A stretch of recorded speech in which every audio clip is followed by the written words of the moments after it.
Hey debaters. So today we're going to talk about something called offense and defense.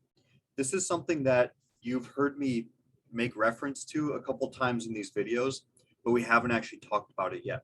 So we're going to talk about it now. We're going to talk about what offense is, what defense is, and how they actually work in debate so that you can make sure you're making the right arguments in your debate.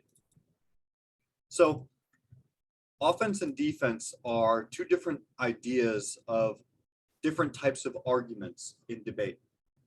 So just like in sports, football is the easiest sport to think of this of, because in football, depending on whether you have the ball or not, you are either on offense or defense, right? So think of it that way.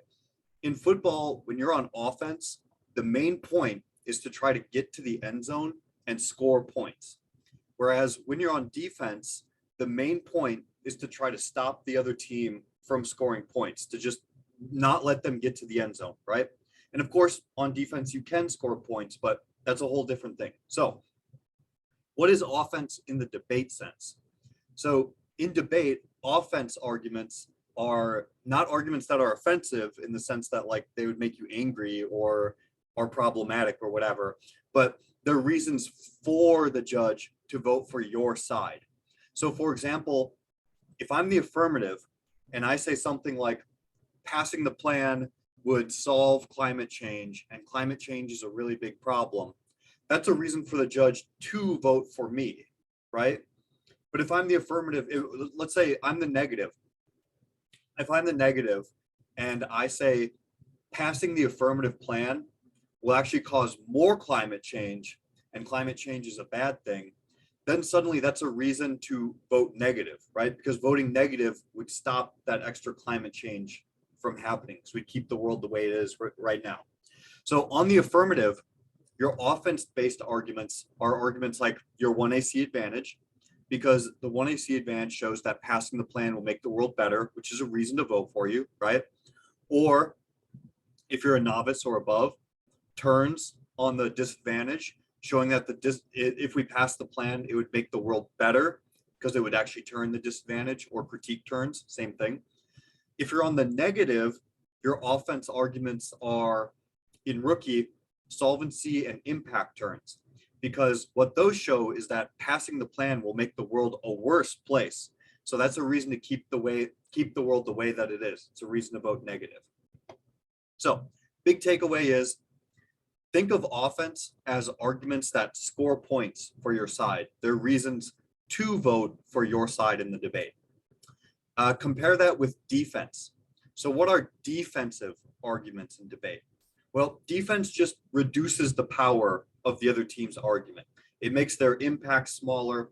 It makes the probability that they solve smaller.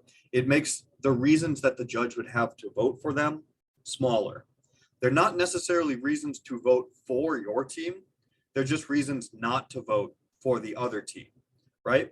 And I know that's a little bit of a weird concept, but think about it this way.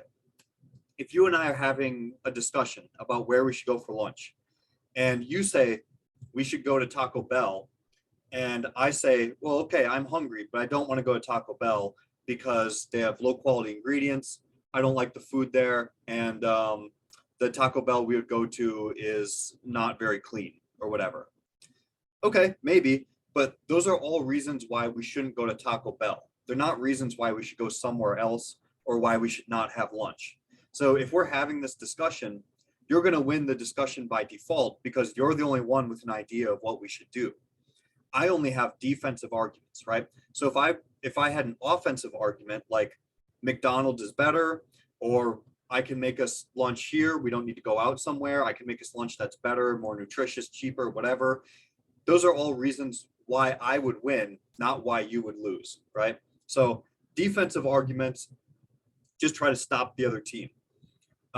So for the affirmative, defensive arguments would be arguments that say like the affirmative has no uniqueness, for the negative, they want to say that the affirmative has no uniqueness, no solvency, no impact on their affirmative.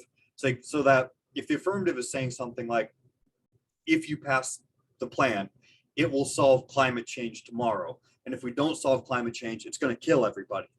If the negative comes back and says, actually, if you pass the plan, it only has like a 2% chance of solving climate change. And even if climate change did happen, it wouldn't kill everybody. It would just be, mildly annoying, and we can figure out other ways to solve the problem. So defense is taking that really big argument that the affirmative is making, and it's reducing it down by a lot. So what does this mean for you in your debates?